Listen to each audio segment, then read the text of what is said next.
Welcome, everybody, to another episode of our Kahina Chats here, where we introduce and interview staff on our team, as well as others in the industry. Today, I feel very blessed and lucky to welcome Mr. Daniel Frank, our VP SEO and Analytics. Hi Say there. hi, Daniel. Daniel has been at Kahina for 11 years. Is that right? Unbelievable. Something like that. Unbelievable. So yeah, since late 2013, we've certainly seen our fair share of SEO changes and clients come and go in that time. So pretty wild. How are you? How's the weather in Glasgow? It looks kind of chilly behind you.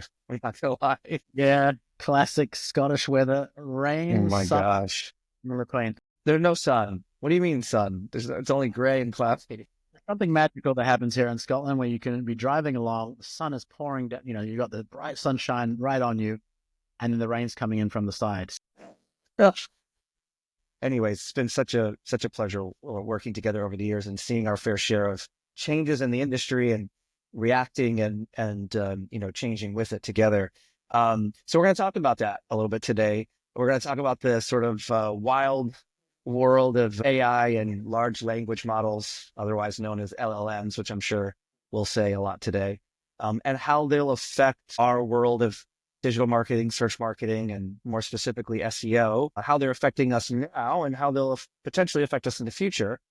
And I think just to sort of frame the conversation, when we're speaking about AI and LLMs and our industry, there's sort of two areas to consider, right? There's one, how does this affect our day-to-day jobs in terms of improving our own efficiencies in our work? Like, what are some of the things that we do manually now that we may not have to? What are some things that might make some parts of our job or whole people's jobs redundant? I think everybody thinks about this with AI, any information worker, certainly. So that's like the, primary question.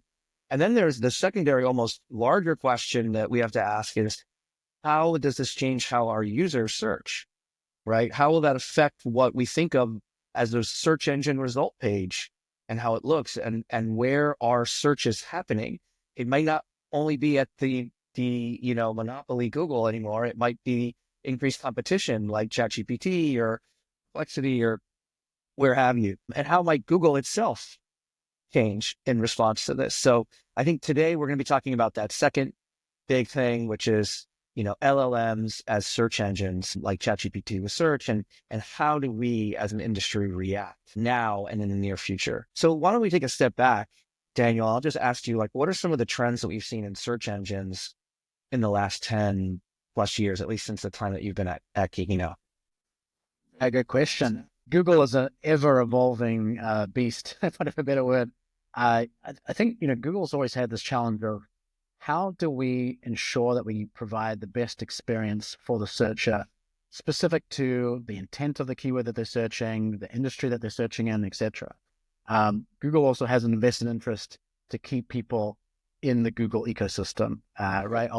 They want to serve ads, and the more times someone can come back to Google and stay in Google, the more ads they can serve. That aside, the evolution that we've seen has been on multiple fronts. Probably about 10 years ago, where we started to see some of these more richer features come into play, like of featured snippets, the local pack experience evolving, industry-specific types of change as well. Like, for example, ticketing space, you'll see these kind of rich ticketing or event concert type of Right. Google Shopping's obviously a big one, and that's sort of accelerated over the last, maybe 2 or 3 years, in particular with Google Shopping offering free listings and the search experience in Google moving almost towards feeling like an e-commerce experience in its own right. So it's happening across the board, and particularly in the last couple of years in a quite dramatic way. So yeah, a lot of these different features, sometimes we're having multiple features show up in the same search result. And of course, on top of all that, we haven't even mentioned it yet, but Google AI Overviews is the latest and greatest, rich experience, which, has been rolling out over the last year or so. And we're starting to see this come up more and more and more. Right. So a situation where we have multiple different search widgets appearing on top of each other, right? You'll have the AI Overview in some cases, the Google Shopping results, the local results, and Google's ultimately trying to understand or trying to provide this experience that serves potentially multiple intents in some cases. For example, somebody searching for type of product. I don't know, a monitor, right? Computer Right. monitor. So Google is thinking, okay, maybe they want to buy something off an e-commerce site. So Google will show up. Maybe they're looking for information about different monitors that are out there. Google AI overview or featured snippet about the different types, the other rich experiences that may show up that help and provide those rich answers to help the user kind of walk down And that. meanwhile, the first organic result is like 3 swipes And that down the page. exactly the traditional blue links that we all used to love back in the day of SEO 10 years ago are almost not visible in many Right. cases. We didn't even speak about the fact that I mentioned it earlier, but ads themselves have taken up a significant amount more real estate. Huge change in the last decade. Yeah. So to your point, you may have a situation where you do a search, you see 4 ads takes up half the above the fold experience on mobile. It might be the entire Yeah. scroll down. You see a local pack, you see an overview, you see a rich snippet result, you see a local pack, and then if you're lucky, you might get those traditional blue links down the bottom. Yeah. Right. Very new world that we live in. Yeah. 100%. I think that if you looked at a trend of the last decade, I think if you just plotted click-through rate relative to organic position, I mean, you would just, and depending on the industry, depending on the query type, but in general, you averaged and blended it all, you would just see this steady decline and more steep fall offs in recent years with featured snippets and what many in the industry called zero-click searches. And I think that like we've had several of these, the sky is falling moments, right? But I think historically there still was like a very clear way to kind of bring folks to your website. I think that we have seen less and less of that over time, and maybe we're going to see a massive change now. Even just prior to AI, right? How have we shifted the way that we do SEO in response to all that? This isn't our first rodeo as professionals in this space in order to kind of pivot. So just can you speak to that a little bit? Like how have we sort of changed the way that we do SEO over the last decade? Sure. I think the most important consideration with any SEO strategy is what do we see in the search results in terms of these different rich experiences? Mm-hmm. Something that I think a lot of folks may not think about as a first port of call, right? Go do your search in Google, look at it on mobile, on desktop. What do you see? You know, if we see different types of widgets that are showing up for particular keywords, we recognize that they're there, and then think about the tactics to ensure that we are visible there and we have the right messaging, etc. So if it's a rich, if it's a sort of a featured snippet type result, and we're seeing that on some of our primary keywords, okay, we have tactics that we can lean on to improve the chances of showing up in those results. If it's a local pack, we have local SEO tactics. So the first step is to look at the SERP. What do we see going on? What are the types of experiences that we can expect our customers to experience when they search? And also from different locations, right? We're seeing, and I didn't mention it before, but quite a significant evolution in the localization of results. So if somebody's searching in California versus New York, they may see a completely different set of results localized to them. So it's important that we look from that perspective too. Where do our customers live? What type of experience can we expect them to have local to their location? So once you've done that first step, you say, okay, this is the landscape. This is what we're dealing with. It's the real estate. Yeah. Yep. Then you can prioritize the different tactics to maximize the chance of showing up in those different features. And in many cases, it's SEO 101, right? It's identifying what are the levers that we can pull to maximize the chance of showing up in that type of result. There's no to want to rank in a traditional blue link result for a particular keyword. Okay, there's certain levels we can pull. We can optimize the metadata. We can create backlinks, whatever it happens to be. So it's very much the same tactics, right? It's about how do we increase the chance of visibility in the respective widgets and features that show up. And I think to your point, in terms of where things are going, obviously now with AI overviews, obviously we need to recognize that any feature that Google rolls out, whether it be AI overviews or some other rich feature, can impact click-through rate in a negative way, to your earlier point. So that's a separate topic. We may come back to that. But that aside, it's still the same sort of approach. We recognize that these types of AI overviews are showing up. What are the levers that we can pull to maximize the chance that our brand, our company, our client is visible in the relevant searches in those results? Right. But the core difference, though, and I think we've seen this over time, but certainly over the last couple of years and now accelerating, is this idea of zero-click searches. So even if we assume that the level of search in Google or other search engines is the same, the amount of clicks to websites cumulatively across the internet has declined dramatically. So like, it just means that there's less market of clicks to websites out there on the web from a discovery standpoint. Now, historically, Google has not actually given folks like options to consider, right? So you still feel like you would need to go and do your own comparison and do your own research. And I think that what's changed now is that a lot of these LLMs can do that sort of cumulative research for you. I'm doing like 90+% of my informational search now on ChatGPT with search enabled. Something really dramatic, I think, that we've seen now is that LLMs, while they were cute and cool for different challenges and problems that you would give it, in the last few months, I think it was November, that ChatGPT released, the layer of search function, web search, when their crawlers were, released. And when you add that search button, the results are not only basically instant, but it's crawling it's not just what it's trained on, but the live web. And it's giving you a mix of those results such that the quality of the answer and the ability for it to summarize what you're asking on that first response means that you don't have to go to the website anymore to do your own. And it's a waste of time. You're like, I have my little agent here that's doing my research for me. And what I'm also finding is historically on Google, where we'd search and you get an answer, and then it's like, oh, but I want to go deeper. You go to a website, maybe you add another search and then go to a website. Now that whole conversational research is happening in that chat experience. So you're never needing to go to a website. You'll just ask ChatGPT to go to that and bring it back to you in that experience. Yeah. I think it's the same sort of general trend that we've seen, just accelerated, right? Where over the last 10 years, right, we're speaking about Google rolling out all these different rich experiences with the goal of helping provide as much detail to the searcher so they don't need to click out.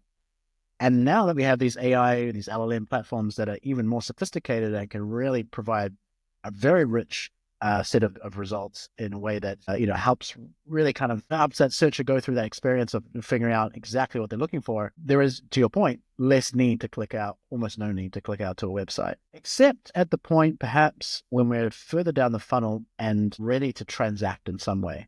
And maybe that's the evolution we're seeing, is that in the higher funnel stages of research, they're looking at comparisons. Yeah. Exactly. What's out there? What's better? What are the different features? That we're now at a place where you don't need to click to websites, to your point, whether you're searching ChatGPT or AI overviews, you can get that rich detail right there in the search experience.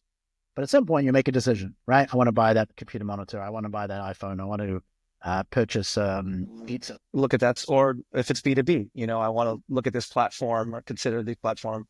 I want to see the pricing or details. Yeah. Exactly. So at that point, we're still seeing people naturally click through those websites. Well, are we? Meaning, so what have we seen at Kahina, for example? What have we seen with our clients? Well, I think we do see a significant decrease in click-through rate for the upper and middle funnel, right? Those discovery type queries, informational mixed intent type searches, especially in the B2B space, right? If somebody's searching for a platform that does, customer retention. So maybe somebody searching for customer retention with the hope of doing some discovery around the area and learning more about the offering. We're not going to be able to attract those clicks like we used to because of these types of rich results that are being fed back by these LLM applications. But when somebody's funnel, right, they've discovered brand X through their initial research, offers a really compelling product, at least based on what they see from the AI overviews and from the ChatGPT responses and whatever else. At some point, they're going to go, okay, you know what? I want to discover more about that specific offer and that specific product. I want to go to their website. Now, at that point, do they do a branded search? Do they click on a source in ChatGPT? Do they ask, what do people think about this brand? Yeah, that's the core part of it. And I think that kind of ties into the consideration stage. But at some point, they may decide, I want to do a demo of this product. Right. So I want to look at their brochure, which is their website, And what we might see branded search being sort of maintained at similar levels to what we've seen historically, at least in the status quo of what we see with the types of experiences that these LLMs are providing. May mean it may become more difficult to attribute that branded search back to initial search discovery for Google. So let's dig into that a little bit more. So I think like everything you said makes sense. I think we're seeing that, right? Is that, users are searching, they're getting information, they may never click on the website and have fully considered you, learned about a topic, learned about you, and considered you against competitors, or specifically talking maybe about B2B, but I think also in B2C, like visual search will come, look at different types of retail or clothing or that bike or that backpack, and you'll have that visual experience there too. At a certain point, they need to think about what to do. Now, that first visit to your site may not happen. Maybe that first visit where they're just getting information before they purchase is happening inside the LLM in the chat. That's a really important phase before you're ready to come back and convert, right? That sort of non-brand search discovery experience. That's mostly what our jobs is like, we want to be there when somebody's considering and learning about a new topic, a new area, or browsing, window shopping. We want to be there.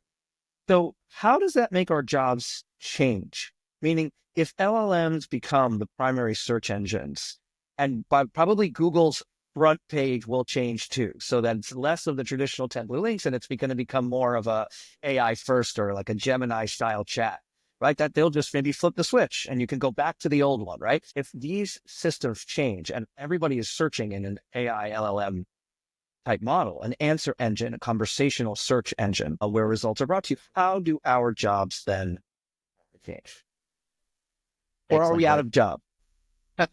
I don't think we're out of job. I think the SEO world is a constantly evolving space, regardless of our LLMs and AI. And it's a matter of how do we adapt the skill set that we have already to this sort of new space. So I will speak about that in detail in a couple of moments. But one thought that initially comes to mind is, if you consider in the current state of play that if we have somebody searching mid upper funnel around a particular topic, and they're doing that sort of consideration and discovery space searching, at some point in the traditional way, they'll come to the website of a particular company that they're looking at, and the website has the ability to sort of tell their story, right? This is our value, this is our offering, this is our features, our product, whatever it is.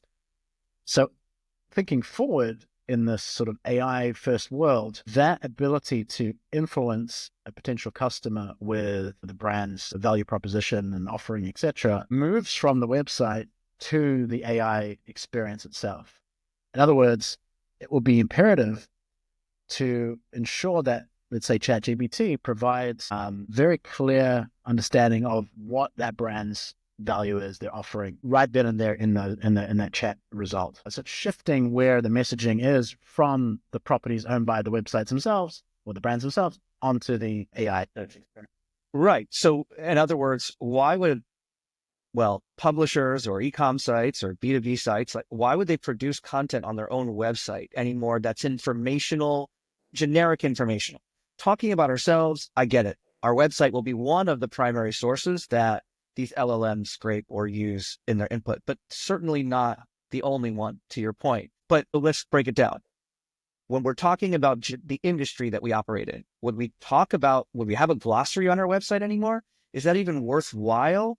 Because the assumption is people aren't going to click on our website for informational content, generic informational content.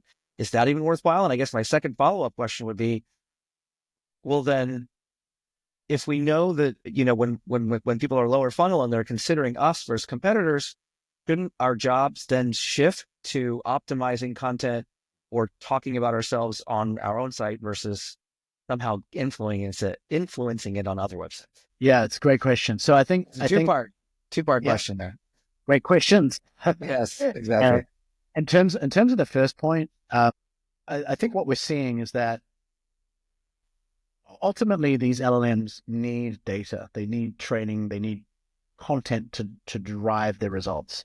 And we're seeing that sourced from a few different sources, but primarily two major sources, which are the websites of brands themselves, and probably potentially more importantly, other websites that about those brands and about those brands' offering and value, etc. Seemingly objective third-party websites. Right. So this is, obviously in traditional SEO, we're very conscious about, the impact of brand mentions and brand sentiment and how that plays into kind of Google's search algorithm. But this is sort of expanding or doubling down on that. How do we ensure that, or how do we maximize the chance that other websites are speaking the same language that we would hope to promote our brand about? Are they saying positive things? Are they giving good reviews? Are they explaining our features in a rich way that's meaningful and speaks to the customer base? Right. And that ultimately, right? I'm not that I'm an expert in AI from a technological perspective, but the core of an LLM is about relevancy and frequency, right? It can sort of say, okay, this website is talking about a topic that's relevant to this brand in terms of the offering. And then the frequency component is, okay, are they using this language multiple times? Do we see the same Sounds language? like old school SEO. And in many ways it is. So it's about how do we promote that same messaging across the web? It's consistent. That's consistent, speaks the same language, reinforces our offering and our value. And this becomes a lot more challenging because we don't have control, control. right? This is citation building in many ways. I mean, like we do with local SEO, we want to make sure that the name and the address and the phone number and maybe reviews show up across the web. Except the difference here is that, you really can't submit that information necessarily. So now we're talking about digital PR. Like, is the future of SEO, AI, LLM optimization, it's sort of brand influence campaigns on other sites and recognizing which are the trusted sources in each industry or in each search family area and then paying to play. Like, I'll give you an example. If you search for the best agency in your area, I've seen LLMs, ChatGPTs relying on Clutch as a primary source, which is like basically a pay for play ranking system where they kind of extort people to pay money to make sure their ranking goes higher. I mean, in my opinion, it's not the kind of place that we have invested in. And now I'm like, you know what? We probably should go pay attention to that directory because it's being cited, at least for now. Yeah, it's an excellent question. I think there's probably going to be three main areas that we need to consider and watch closely how these evolve. 100% on the sort of pay to play stuff. There's no doubt that some of these major players that do comparisons and reviews, like Capterra and G2, and that's for the B2B software space. Gartner.com, these Gartner, types of yeah, exactly. That are more than likely going to have significant impact. They're already highly engaged with, highly authoritative in terms of at least the perception of the reviews, and being neutral, etc. So that's going to be one space to consider. The second is user generated content. right. There's already quite a lot of research that suggests that things like Reddit are being heavily ingested into ChatGPT, etc. So do we think about SEO evolving into Reddit? I mean, it's full circle. We used to do some of this for other viral, like link bait stuff back in the day. But yeah, like, are we going to have an army of people, SEOs run everything, right? That's the marketers run everything. Are we going to like see some sort of like, you see it in Quora, right? Where you have like a topic in your area and then you kind of answer questions from your authority. And then you're like, by the way, this platform does what I just mentioned, but like I've already given value to the community, right? So it's social media engagement in different communities. It reminds me of Rand Fishkin's new platform, SparkToro, of like understanding where your audience is and then going there. And I wonder if part of SparkToro, the next bit of competitive research is understanding what are the primary sources for answers in your LLM search result space. And there are definitely tools being developed as we speak that try to answer those questions. Maybe that's a topic for another time, but it's very kind of early stages of what's being developed. But yes, exactly. How do we understand what is being sourced, where for a particular industry or particular keyword? Where do LLMs primarily draw their data from? That would be very, very valuable. And then the next obvious question is, how do you influence that? Do we have to pay? Do we have to have a Reddit strategy? Do we have to, prioritize digital PR to maximize sort of being picked up by major publications with the right messaging? Right? How do we ensure that messaging is consistent? Obviously, anybody can write whatever they want about a particular brand. So these are things that we have to think about. The third component, though, that I want to mention is ChatGPT with search is powered by, at least somewhat, by Bing. we don't know the full ins and outs, but you can probably assume that the traditional approach to sort of SEO rankings and algorithm and whatnot is part of Well, this at factor. least in terms of trust and authority, right? They don't want to just take some crappy website that's spamming about a brand and take it as an objective source. So if they layer the frequency and the relevancy with trust and authority, I mean, that's how Google became, that's PageRank algorithm. So they can easily leverage Bing's data, a fire hose of data about websites. So they have less filtering to do. They don't have to develop that tech. They just have to focus on the answer and the logic part. Yeah, it's very powerful.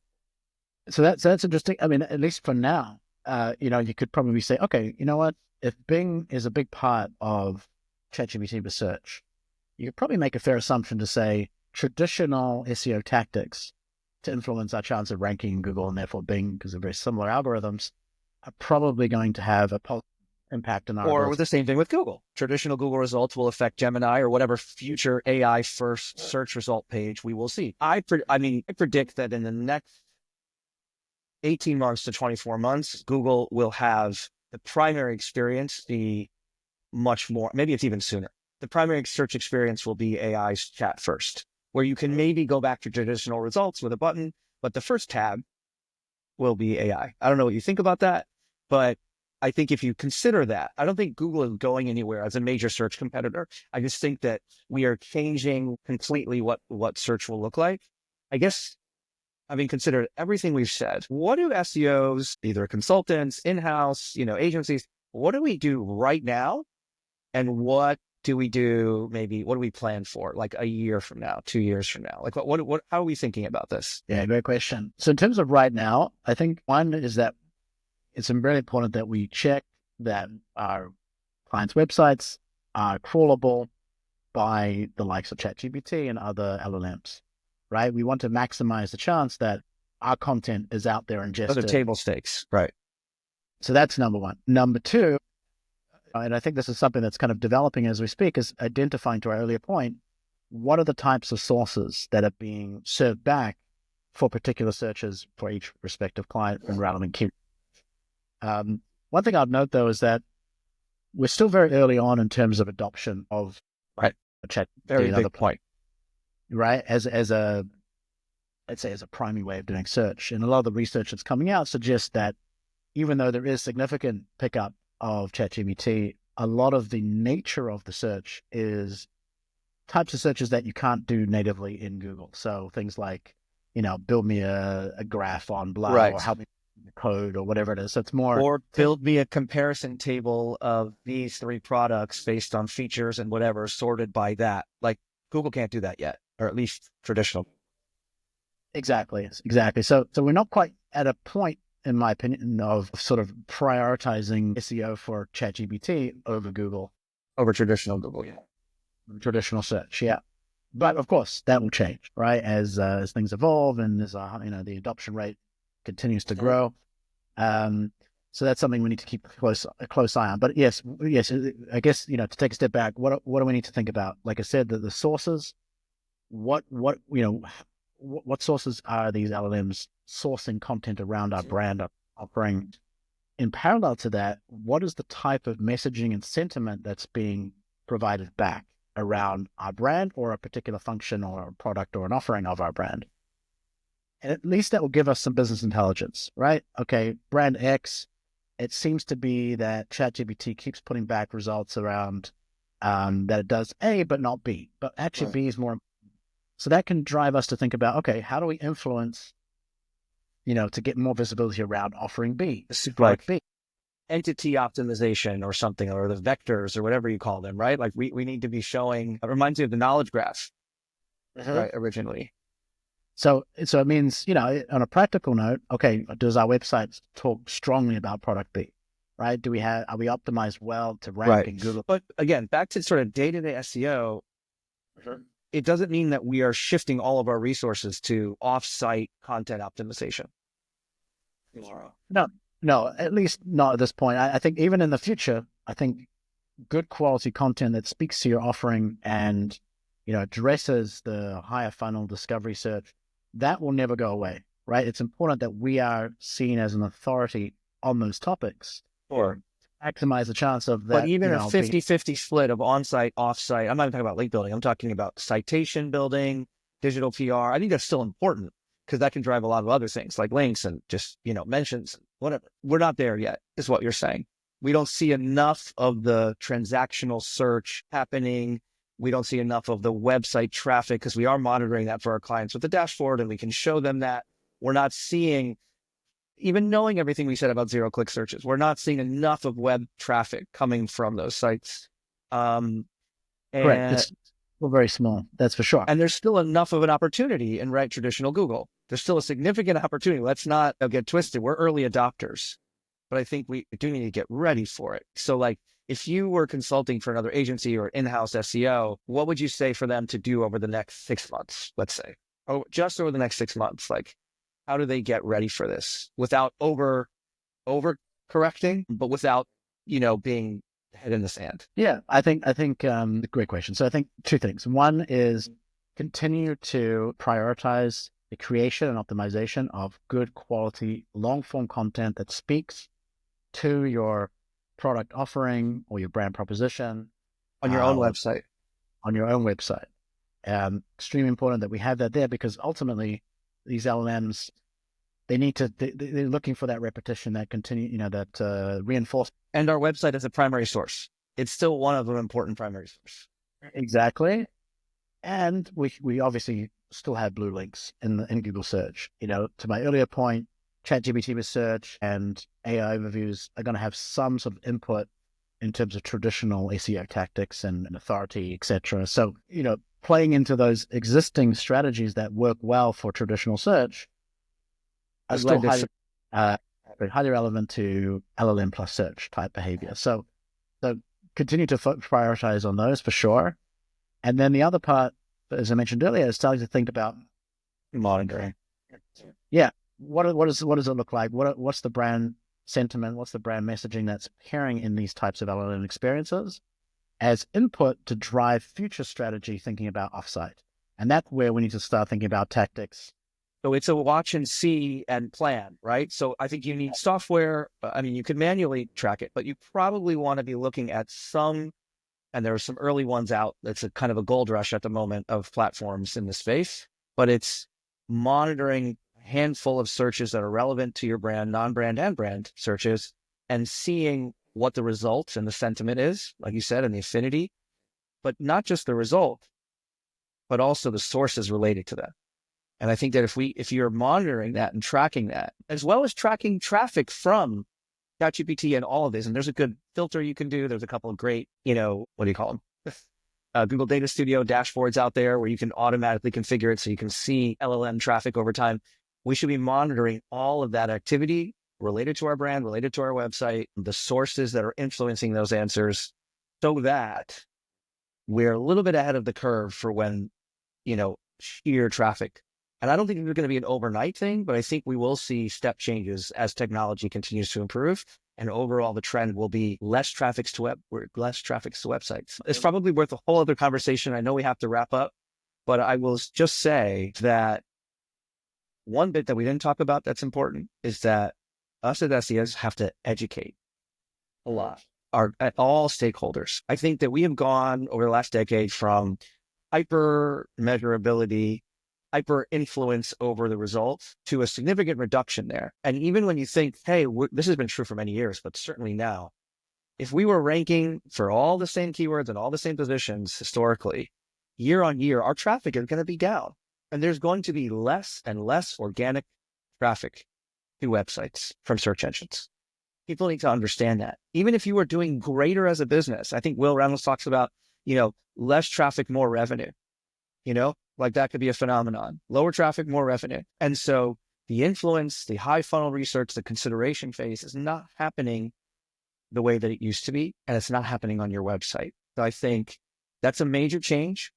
The idea of web marketing is going to really change, and not just for organic search. We even talk about ads and all of that. But I, for one, I'm pretty excited because I think people in our industry have thrived on the ability to be agile. And that's why I think a lot of the people that are in this industry are best suited to react to all of these changes, where I think a lot of other people in other information jobs will be caught flat-footed. So I'm for one, I'm excited about all the change. I got to tell you, as a user, I'm really excited. I find myself searching for information more. Every time I have a thought, I open my phone and I ask ChatGPT. Granted, I'm like stress testing, but I also find the experience so rich, specifically with search enabled. And so I ask myself anecdotally, once people get a handle on how useful it is, the traditional way of search engines are done. Whether it's a year or two or whatever, this is like the 10 blue links is over. And I should probably be careful about how I say that as a owner of a SEO, search marketing agency. Just the nature of our jobs are going to be very different over the next couple of years. And so I appreciate your joining, Daniel, and helping us think through some of these things. I'm sure we'll have future conversations about it. Anything you want to leave the people with before we say peace out? Yeah, sure. I mean, just to kind of building on those last points, I'm also very excited about where things are going. I think the evolution of this AI space is fascinating, and ultimately it serves us, the user, better, right? We can get to a point where we get the results and the information that we're looking for in the best way. So us as SEOs, we should acknowledge it's a benefit for our customer base or our clients' customers or potential customers. And therefore we should think about, I don't want to say on that point, we can cut this out. And we should think about how we can manipulate the results. I was going to say, like, I think this is the final point. We can finish with this, but there's a sort of philosophical question here. What is a search engine, right? I think in most people's mind today, ChatGPT is seen as like an answer engine. Yeah, and a tool, or like a thing that we could use in specific cases. It hasn't yet, cut across the threshold into the world of search engines. But I think if we, as SEOs, start to think about, actually, I think we're already over that threshold, right? The platform represents the future of how search behavior is going to be as a standard to you. Earlier, it wouldn't surprise me if Google rolls out that kind of chat-first experience like you mentioned very soon. That's the future of search. And therefore, the tactics that we're exploring and that we're providing services on for SEO, that we need to be thinking about these things first and foremost. And to my earlier point, at least at this stage, there's not a significant shift. Creating content that speaks to the offering and the functionality and value proposition of your brand on your website, that's traditional SEO, and that's still going to be really important. Thinking about the offsite influence, that's historically been traditional SEO, but maybe we need to think about stepping that up into the future as this becomes more digital PR.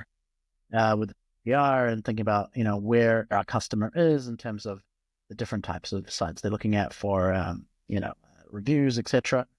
And the final point to your last point as well is recognizing that zero-click search is almost going to become standard for the funnel, right? And I think that's okay, because ultimately we want to make sure that the right messaging is in front of our customers, so that when they're ready to convert, they have all the details that they need, and they're convinced that brand X is the best way, and then click out to the website, convert, and everything from there. Or maybe fill out a form in the LLM itself.